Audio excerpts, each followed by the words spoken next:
দেশের অর্থনীতিতে ভূমিকা রাখা প্রবাসী শ্রমিকদের সামাজিক নিরাপত্তা ও আর্থিক অন্তর্ভুক্তি জরুরি।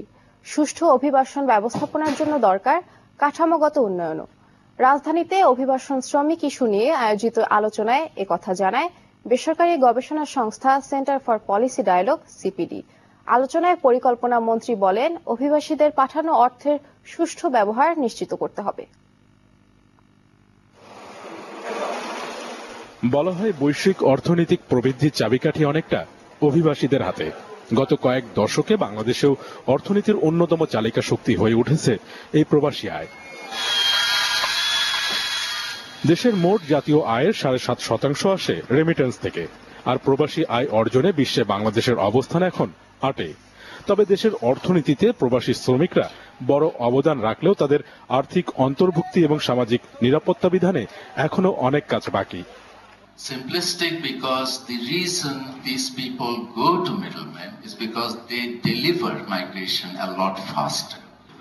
We can expect much bigger support from ILO in the future than before. গবেষণা সংস্থা সিপিডির এই সেমিনারে বক্তারা বলেন, প্রবাসীদের পাঠানো অর্থের যথাযথ ব্যবহার এবং টেকসই উন্নয়ন কাজে লাগাতে আইএলও সহ সংশ্লিষ্ট দেশগুলোর সাথে যোগাযোগ বাড়াতে হবে।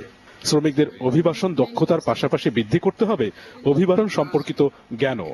এছাড়া সহজ ব্যাংকিং লেনদেন এবং নতুন নীতিমালা প্রণয়ন সহ কাঠামোগত পরিবর্তন আনতে হবে অভিবাসন খাতের।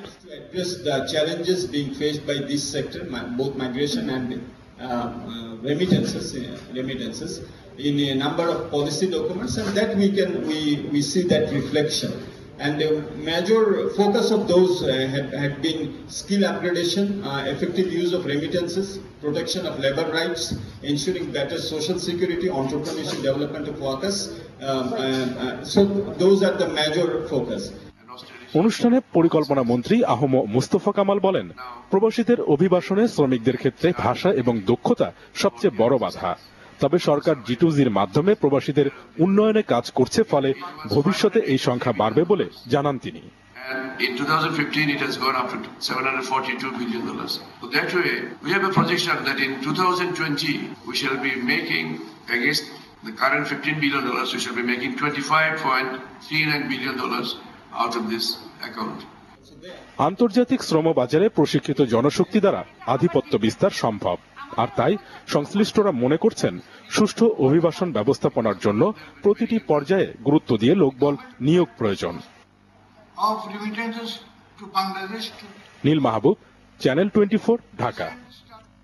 নিটল ডাটা বিজনেস 24-এ একটি বিরতি নিচ্ছি, ফিরে এসে যা দেখবেন। চতুর্থ কার্যদিবসের সূচক কমেছে